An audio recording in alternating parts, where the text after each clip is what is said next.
Bonjour à tous, je suis ravi de vous retrouver. Je suis Rémi Charoc, enseignant-chercheur à Télécom ParisTech. C'est une école d'ingénieurs de l'Institut Mines Télécom et je travaille au département informatique et réseau. Je fais notamment les cours d'informatique à Télécom ParisTech. J'aime la vidéo, j'aime le support vidéo, pour plusieurs raisons que je vais évoquer dans cette séquence-là.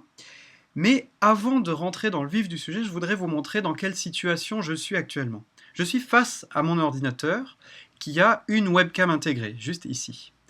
Cette webcam-là a aussi un micro intégré et j'ai installé à côté de moi une caméra pour voir un petit peu ce que j'ai autour de moi. Ce que je voudrais vous dire tout de suite, c'est que ce dispositif technique-là n'est absolument pas nécessaire pour faire des vidéos pédagogiques, pour faire des MOOC.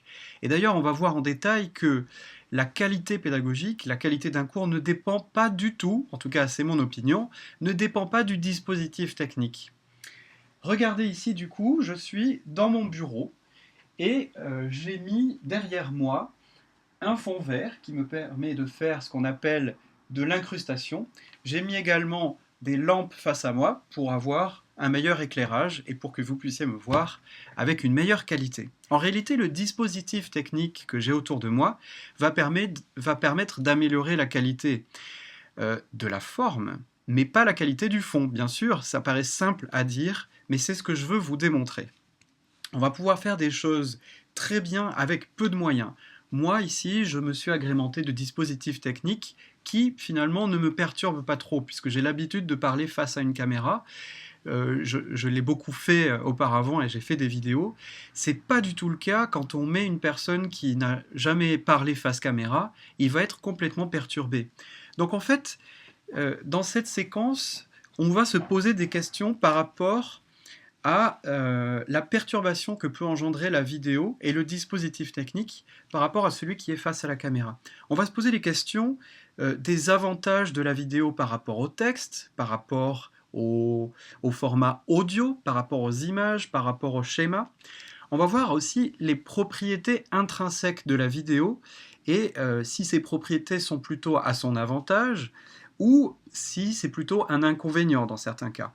Puis on va toujours penser des deux côtés. On va penser du côté derrière la caméra, c'est-à-dire vous, le spectateur de la vidéo, quel est votre ressenti face à cette vidéo que vous voyez.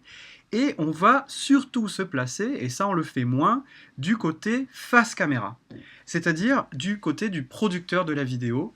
Et on va se poser des questions sur le dispositif technique qui est autour de moi, est-ce que ça va me perturber ? Je ne suis pas dans mon environnement naturel. Mon environnement naturel en tant qu'enseignant, c'est un amphithéâtre, c'est une salle de classe face à des étudiants qui sont interactifs. Là, je suis dans un dispositif technique sans interactivité. Je peux être très perturbé si je suis un professeur qui veut produire une vidéo et qui n'a pas du tout l'habitude de parler face caméra. Pour vous, j'ai parcouru le web. Je me suis inscrit à des dizaines de MOOC uniquement pour voir s'ils utilisaient de la vidéo, puisqu'il y a des MOOC qui n'utilisent pas la vidéo, pour deviner comment ils la produisent, essayer de deviner le processus et les studios et les dispositifs techniques et éventuellement la post-production qu'il y a eu derrière. Et puis je me suis mis dans la peau du spectateur, donc vous allez essayer de faire pareil, en fait vous êtes déjà spectateur de cette vidéo, puis je vais essayer d'avoir d'imaginer le ressenti du spectateur de cette vidéo, et puis surtout, on va se mettre dans la peau de celui qui est face à la caméra. Essayez déjà de vous mettre dans ma peau en réalité.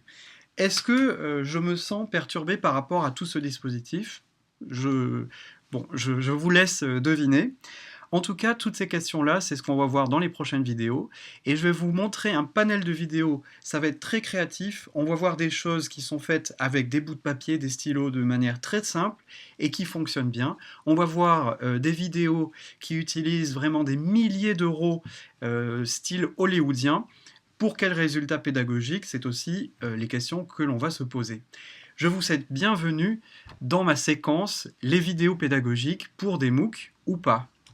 Bonne continuation.